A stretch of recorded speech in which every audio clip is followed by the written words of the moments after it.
Reka nsubire kubahereza kaze mwiriwe canke mwaramutse bivanye naho muherereye banywanyi bacu mubana natwe mu makuru n'ibiganiro vya misi yose dushikiriza kuri no mbonesha kuri yacu kandi yanyu Muhuza TV. Uyu akaba ari umwanya tugiye kubageza ko amakuru agezweko muri kano kanya n'amakuru tuza kugaruka ku mpinduka umukuru w'igihugu nyene Cobero Voice ndayishimiye yahejeje gukora mu rwego rwo kumenyesha amakuru cane mu kigo gikomeye ca mbere mu kumenyesha amakuru nga mu gihugu c'u Burundi arivyo iradio na televiziyo vy'igihugu. Murano makuru kandi turaza kugaruka mu bihe bitandukanye vy'ubuzima bw'igihugu aho hari abarundi bagiye baremiriza intwaro zihari kubera akarenganyo bazibonamwo kwezo bafata ibigwanisho ivyabaye no ku mugambwe CNDD-FDD. Muri ababo babiri muri kahise kabo bari kurasana kuko bari ku mpande zibiri zishamiranye mu nyuma bisanze mu ruhande rumwe nk'intwaza ngabo z'igihugu bongera kandi barangiriza hamwe barongoye urugamba rwo kugwanya agahotoro. Ese aba ni bande? Bose turaza kubagaruka ko murano makuru ntimuze gucikanwa aho herereye hose. Rero udukurikirana aho herereye nga mu gihugu c'u Burundi mu ntara zigize ubuseruko, ubumanuko, uburaruko n'uburengero bisagara bigiye bitandukanye no mu gisagara ca Bujumbura, abadukurikirana baherereye hanze y'imbe z'igihugu c'u Burundi ndetse no makungu ya kure, mwese ndabahaye kaze muri ano makuru nkuko natanguye nyibahereza. Kuri ubu rero iradio na televiziyo vy'igihugu RTNB biramutswa indongozi nshasha. Ivyo bikaba biri mu itegeko umukuru w'igihugu ateko umukono kuri uyu munsi igenekerezo ya 12 mu kakaro uyu mwaka wa 2024 aho yagenye mu bibanza indongozi mu radio na televiziyo vy'igihugu. Kuri ubu rero Faustin Ndayizeye yahora arongoye televiziyo niwe yagizwe umuyobozi mukuru, nayo ikibanza yahoramwo gihabwa Jonas Ndikumuremyi yahora atwara iradio.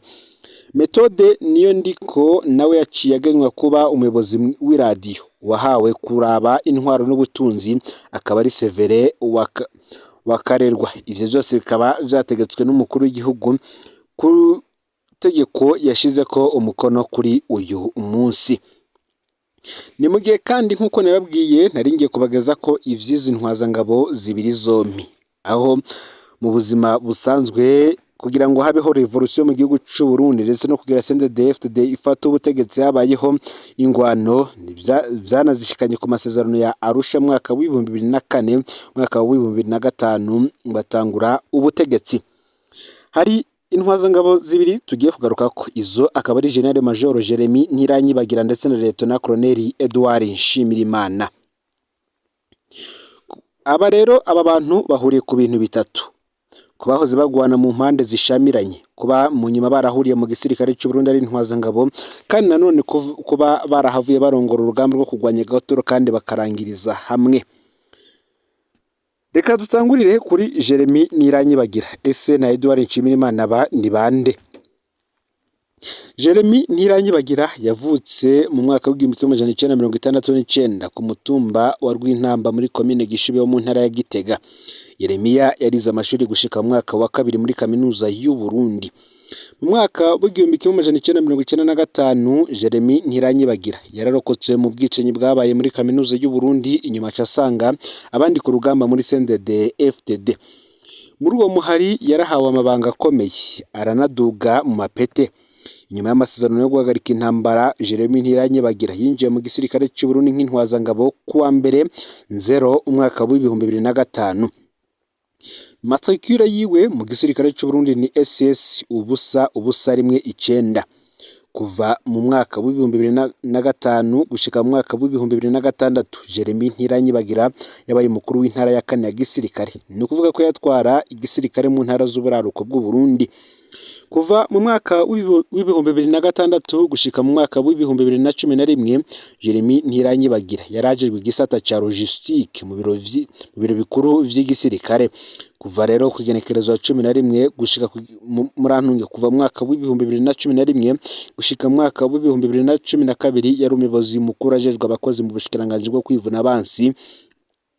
Aho kandi kuva mu mwaka wa 2013 gushika mu mwaka wa 2015 General Major Jeremy Ntiranyibagira yakora mu muryango w'ubumwe bwa Afurika. Yoba kandi yarakora no mu gihugu ca Guinea Bissau cane.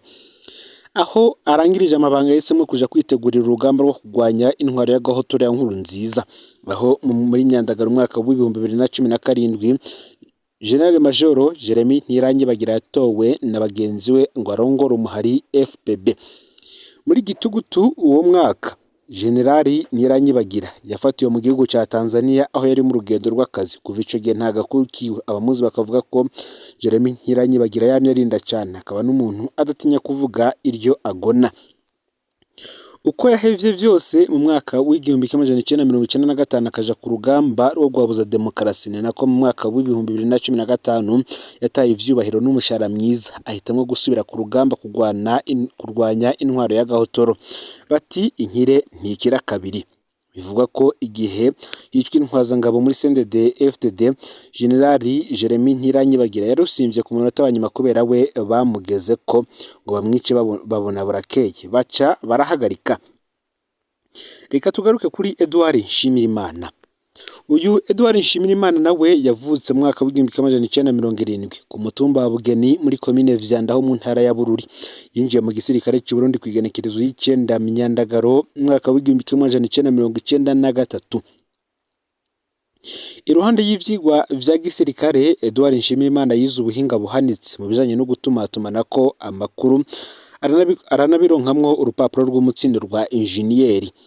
Yabaye intwazangabo mu gisirikare cy'u Burundi afise matricule SS ubusa 28 ubusa. Edouard Nshimirimana yarajijwe amabanga akomeye mu gisirikare cy'u Burundi gushika muri Nyakanga umwaka w'ibihumbi 2015. Lieutenant Colonel Edouard Nshimirimana niwe yararongoye igisata cyo gutumatumanako amakuru mu biro bikuru vy'igisirikare cy'u Burundi. Uko kwezi nyene niho iyo ntwazangabo yaturuka igisirikare yifatanya n'izindi ntwazangabo zahunze ubutegetsi bwa Nkurunziza, aho nawe muri Myandagaro umwaka w'ibihumbi 2017 Lieutenant Colonel Edouard Nshimirimana yagenywe na bagenzi be kubicegera c'umuhari FPB. Muri Gitugutu uwo mwaka nanone nawe yafatiwe ingara mu gihugu ca Tanzania.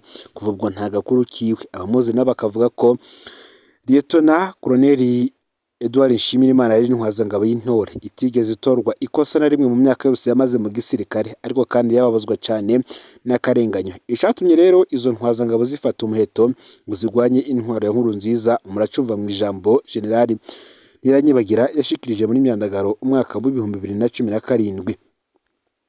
Reka tugaruke kwiburwa irengero ry'izi ndongozi za FPB. Hari ku munsi wa gatandatu igenekerezo ya 21 Gitugutu umwaka w'ibihumbi 2017 ku mugoroba niho umukuru w'umuhari FPB General Major Jeremy Ntiranyibagira n'icegera ciwe Lieutenant Colonel Edouard Nshimirimana bahagarikwa bageze mu ntara ya Ngara mu gihugu ca Tanzania. Iyo ntara ikaba ari intara hano rubibe n'u Burundi. Bukeye havuzwe ibihuha vyinshi. Amakuru ya mbere yavuga ko bagiye kubapfungira ahantu hatazwi muri Tanzania. Igihuha carakwiragijwe n'inzego z'iperereza z'u Burundi cavuga ko banyurujwe n'ikindi gihugu. Hari kandi ayandi makuru yagumye avuga ko Tanzania yabahaye Burundi kandi ko baguzwe amamiliyaridi menshi yahawe bamwe mu bategetsi b'ingara. Bibaye vyoba bisa n'ivyakorewe umukuru wa Paripehutu Gahutureme mu mwaka w'igihumbi kimwe amajana icenda mirongo icenda. Generali Major Jeremy Ntiranyibagira na Lieutenant Colonel Edouard Nshimirimana bafashwe inyuma y'indwi hafi zibiri boba bari bamaze muri Tanzania. Amakuru ava muri FPB yavuga ko bari bagiye muri Tanzania kubonana na bamwe mu bategetsi baho be na bamwe mu banywanyi babo. Ngo biboneka ko rero bahavuye bahemukirwa. Abategetsi b'u Burundi burabimenya ko ariyo bari baraheza bategura amahera yo kubagura. Igihe izo ndongozi zifatwa zari kumwe n'abandi bakorana babiri aribo Kapiteni Libere Nzeyimana batazira amahopa n'umukenyezi Liberate Nijimbere. Abo bose ntawuzi irengero ryabo. Gusa amasoko yo mu iperereza ry'u Burundi yo atangaza ko izo ndongozi zibiri zahawe Gerard Ndayisenga yatwara iperereza mu ntara ya Muyinga. Bamaze gushikanwa mu biro bikuru vy'iperereza Muyinga ngo boba barahohotewe bimwe biteye ubwoba. Amasanamu yabo arafatwa bariko baricwa nabi nkuko maze barungika umutegetsi wo hejuru cyane yari yabasavye nkuko yakunda gusaba ko bamufatira amasanamu benayo ku bantu yanka cyane. Ayo masoko yatubwiye ko naho bagiriwe nabi cyane baba bapfuye ataco bavuze, ari nayo mpamvu atankurikizi vyagize kuba bakorana mu nzego zitandukanye z'igihugu. Ibiziga vy'izo ndongozi uko ari zibiri kandi ngo vyaba vyaratawe mu binogo vyacukuwemwo inzahabu muri imwe mu makomine y'intara ya Muyinga. Ibi benshi barabimenye bakuramwo icigwa gikomeye cyane. Uti mu bitandukanye kubera akarenganyo ubutegetsi buba buriko burakora, hari ababuvamwo bakaja kurwanya ako karenganyo. Twarabonye ingene Inamujande yatanguje ikiroberi cyo kurwanya ubutegetsi bw'abakoloni mu mwaka w'igihumbi kimwe amajana icenda mirongo itatu na kane. Twarabonye kandi ingene ivyabaye mu mwaka w'igihumbi kimwe amajana icenda mirongo itandatu na gatanu no mu mwaka w'igihumbi kimwe amajana icenda mirongo itandatu n'icenda vyabaye ikiroberi cyo mu mwaka w'igihumbi kimwe amajana icenda mirongo irindwi na kabiri coba cari kirongowe na Serius Mpasha be na Ezekias Biyorera. Hari kandi ivyagaragaye ingene ivyabaye mu mwaka w'igihumbi kimwe amajana icenda mirongo irindwi na kabiri vyavyaye ikiroberi ca Parpehutu catangujwe na Engineer Gahutu Remy. Haragaragaye kandi ingene ivyabaye mu mwaka w'igihumbi kimwe amajana icenda mirongo icenda na gatatu vyavyaye ikiroberi ca CNDD cari kirongowe n'umushikiranganji Leonard Nyangoma. Iyi nkuru nayo itweretse ingene ngivyo nkuru nziza yakoze mu mwaka w'ibihumbi 2015 vyavyaye ikiroberi ca FPB catangujwe na General Ntiranyibagira be na Colonel Edouard Nshimirimana nk'uko hariho n'iyindi mirwi y'ikiroberi. Icigwa ca mbere twabikuramwo nuko ibiroberi biterwa n'akarenganyo ka leta. Igihe cose ngo hazobaho amareta arenganya abanyagihugu akabi mu butungane n'umwidegemvyo bazoba mu bibazo vy'intambara. Ikindi kiboneka kandi nuko ikiroberi gishobora gutanguzwa n'abantu bava mu mirwi yose y'abarundi. Ashobora kuba umunyagihugu asanzwe nka Inamujandi, umunyeshuri nka Serius Mpasha, incabwe ngejeje kaminuza nka Iburaya nka Engineer Gahutu Remy, umushikiranganje nka Leonard Nyangoma canke abasirikare b'igihugu nka General Ntiranyibagira na Colonel Nshimirimana. Kurusha kandi uko ubutegetsi buvyibaza, abaroberi bashobora kuva mu bahoze bagwana muri CNDD FDD nk'uko vyagendeye General Major Jeremy Ntiranyibagira. Icigwa kindi nuko kandi iterabwoba n'ubukomezi bwa leta gatari vyo bibuza ko habaho abaroberi. Kwica Inamujandi ntivyabujije ko Mpasha abaho. Igandagurwa rya Gahutu Remy ntiryabujije ko Nyangoma abaho. Inyuzwa rya General Ntiranyibagira na Colonel Nshimirimana nawe ntiryabujije ko Red Tabara ikomeza. Intwaro yari ikomeye cyane nk'iya Perezida Bagaza ntiyabujije ko havuka Parpehutu. Ikintu cyonyine cyo turinda ngize intambara ni ikiganiro camo kandi mu kubahana. N'ubutungane nyabwo n'umwidegemvyo w'abanyagihugu no kwereza agateka ka muntu n'iterambere. Uruyeri n'ikinyoma ngo ntibishobora gukiza abanyagihugu ndetse n'igihugu muri rusange. Ngayo rero amakuru yaragezwe ko muri kano kanya aho uri hose ufyonde subscribe canke sabone niba utari wafyenda ko kugira ngo tuzucikanwe nayo dushikiriza usangize ano makuru bagenza aho bari hose kugira ngo baje barashikirwa nabiriko biravugwa bigezwe ko ngaha mu gihugu cy'u Burundi, hanze y'imbizo z'igihugu cy'u Burundi ndetse no makungu ya kure. Ni Umuhuza TV Imana bahezagire.